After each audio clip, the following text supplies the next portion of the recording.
أعوذ بالله من الشيطان الرجيم فما لهم عن التذكرة معرضين كأنهم حمر مستنفرة فرت من قسورة بل يريد كل امرئ منهم أن يؤتى صحفا منشرة كلا بل لا يخافون الآخرة كلا إنه تذكرة فمن شاء ذكره وما يذكرون إلا أن يشاء الله هو أهل التقوى وأهل المغفرة.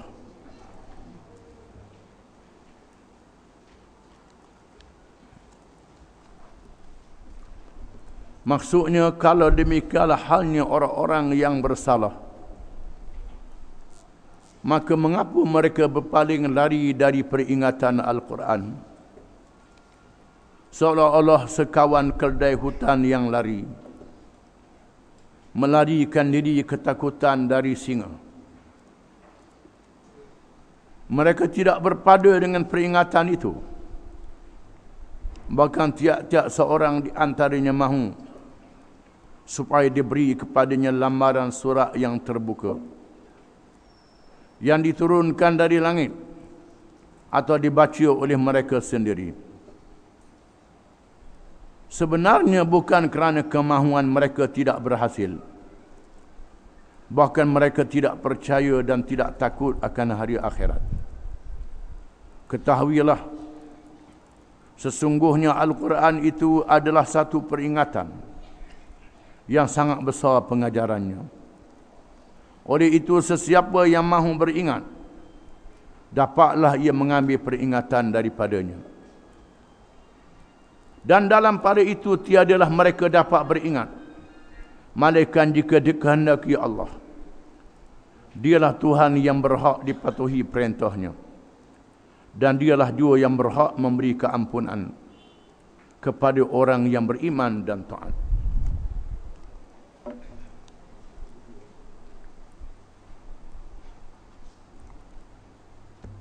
Setelah kita baca tentang ayat-ayat yang berkait dengan hari kiamat, mereka yang masuk syurga dan mereka yang masuk neraka, yang diberi amaran oleh Allah Ta'ala, ditutup dengan mereka yang masuk neraka kerana menolak Nabi Muhammad sallallahu alaihi wasallam, menolak Al-Quran yang dibaca. Padahal mereka tahu Quran adalah mukjizat. Mereka tolak juga. Mati dalam keadaan kafir, dimasukkan ke dalam neraka. Punca mereka tak percaya, malaikat setelah mati baru percaya. Bila mati baru percaya, hari kiamat barulah percaya, maka imannya tak diterima oleh Allah Ta'ala. Dan orang yang kafir itu tidak berhak mendapat syafaat daripada Nabi-Nabi dan Rasul-Rasul, daripada malaikat, daripada syuhada dan daripada ulama. Allah Ta'ala tidak izin untuk memberi syafaat pada mereka ini. Setunya Allah Ta'ala menyatakan sifat mereka di atas dunia. Dia ambil contoh daripada pemimpin-pemimpin Mekah. فَمَا لَهُمْ عَنِ التَّذْكِرَةِ مُعْرِضِينَ. Apalah hal perangai mereka ni? Iaitulah pemimpin-pemimpin Mekah. Mereka berpaling daripada Nabi Muhammad sallallahu alaihi wasallam yang membaca Al-Quranul Karim, menerangkan petunjuk dan pengajaran daripada Allah. Padahal mereka tahu Muhammad SAW adalah seorang yang benar, seorang yang mana, seorang yang baik, seorang yang bijak, seorang yang tak pernah tipu orang. Mereka tahu. Bila Nabi ajak mereka masuk Islam, Nabi baca Al-Quran, mukjizat menjadi tanda kerasulannya. Tiba-tiba mereka berpaling. Ka'annahum humrum mustanfirah. Seolah-olah mereka itu seperti keldai liar, iaitulah kuda belang. Kuda belang yang tak boleh dipelihara untuk jadi tunggangan.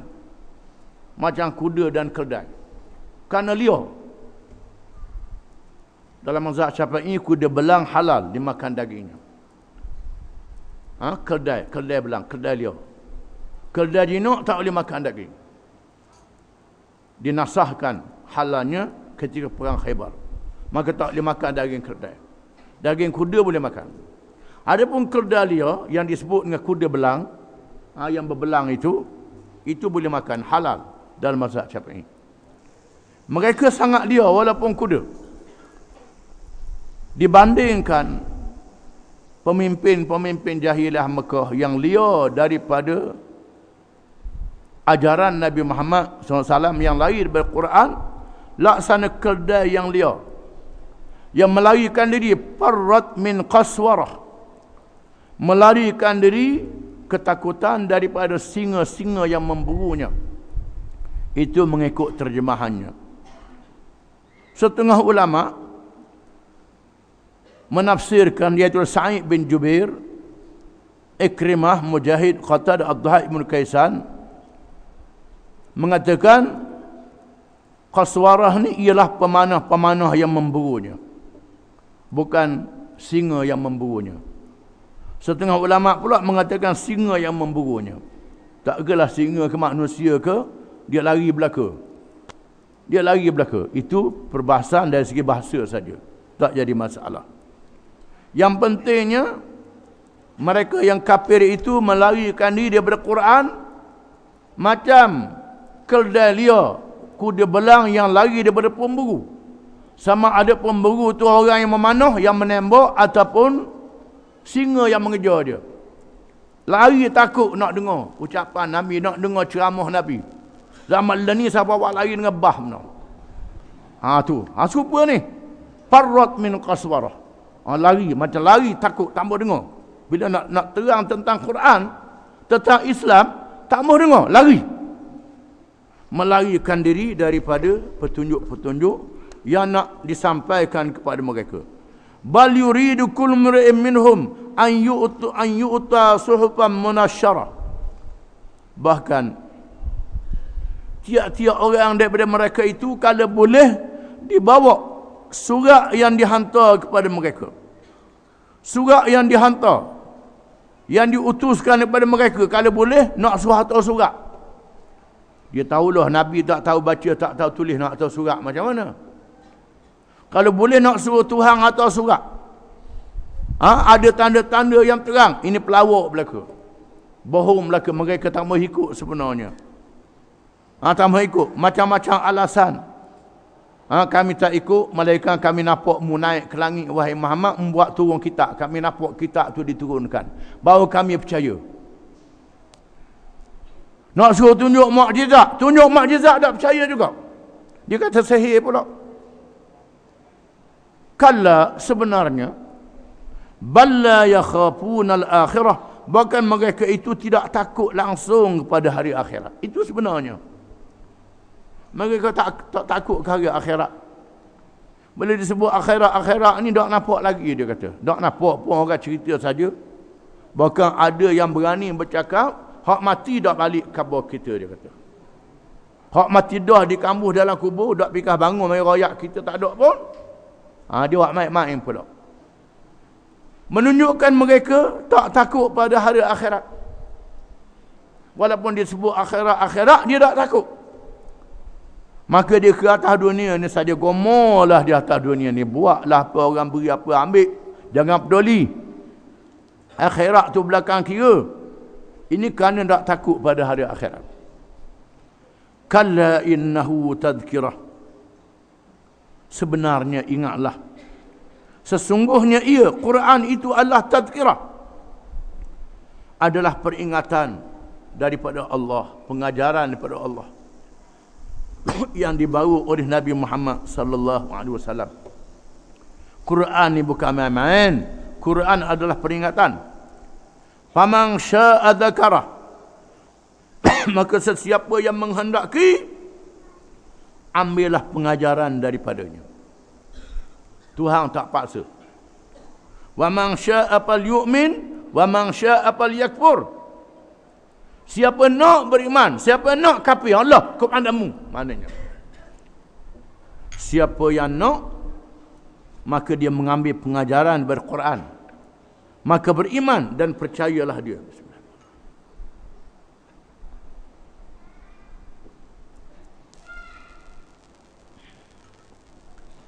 Wa ma yadhkuruna illa an yasha Allah. Dan tidaklah mereka itu mengambil pengajaran berquran itu melainkan mengikut apa yang dikehendaki oleh Allah. Allah Ta'ala yang maha mengetahui untuk pilih siapa yang dihendak orang tu jadi beriman, siapa yang dia nak orang tu tak jadi beriman. Kepada orang yang Tuhan pilih dia layak beriman, Tuhan beri hidayah pada dia. Orang tak layak beriman tak dapat hidayah. Yang tak layak beriman ni macam iblis. Iblis ni dia berasa dia cerdik dah. Dia pandai dah, dia bijak dah. Ni manusia kita juga. Kalau manusia tu berasa dia cerdik sangat, dia bijak sangat, tak bergantung dengan Tuhan. Dengan akal dia bijak dah lalu, cerdik dah lalu, maka orang ni tak layak dapat hidayah. Tuhan lock dia lah. Tuhan lock. Macam iblis, dibiarkan kerana sombong dan takaburnya. Dan syaitan yang ikut iblis ni minal jinnati wan nas, daripada jin pun ada, daripada manusia pun ada. Iaitulah yang jenis berasa dia pandai, dia bijak. Maka Allah Ta'ala menghendaki siapa yang beriman, berimanlah. Dan Allah Ta'ala tak menghendaki tak beriman, tak dia beri hidayah padanya. Huwa ahlut taqwa wa ahlul maghfirah. Dialah Allah yang layak ditakwakan kepadanya. Kita mesti bertakwa kepada Allah, mengikut perintahnya dan meninggalkan segala larangannya. Kalau kita ada sifat takwa, maka Allah Ta'ala akan beri hidayah kepada kita. Allah Ta'ala akan tolong kita dalam menjalani hidup. Kalau orang tu dia bodoh sekalipun, kalau ada takwa, ingat Tuhan, Tuhan beri hidayah. Kalau orang tu cerdik macam mana sekalipun, dia bukan ahlu taqwa, tak takut ke Tuhan, berasa dia bijak cerdik sangat, tak layak dapat hidayah. Itu maknanya. Wa ahlul maghfirah. Dan Allah lah yang layak kita beristighfar kepadanya. Disebut dalam hadis kursi, firman Allah Ta'ala, ana ahlu an uttaqa faman ittaqani falam yaj'al ma'i ilahan fa ana ahlu an aghfiralah. Tuhan kata, Allah Ta'ala berfirman, akulah yang ahli yang layak ditakwakan kepada aku. Barang siapa yang bertakwa kepada aku, tak jadi Tuhan yang lain daripada aku saja Tuhan dia, maka dia layak mendapat keampunan daripada aku. Hanya ahli takwa yang takut pada Allah, yang balik pada Allah, yang ingat pada Allah, yang sentiasa minta kepada Allah, beristighfar kepada Allah, inilah yang layak mendapat keampunan daripada Allah Subhanahu wa Ta'ala. Wallahu a'lam.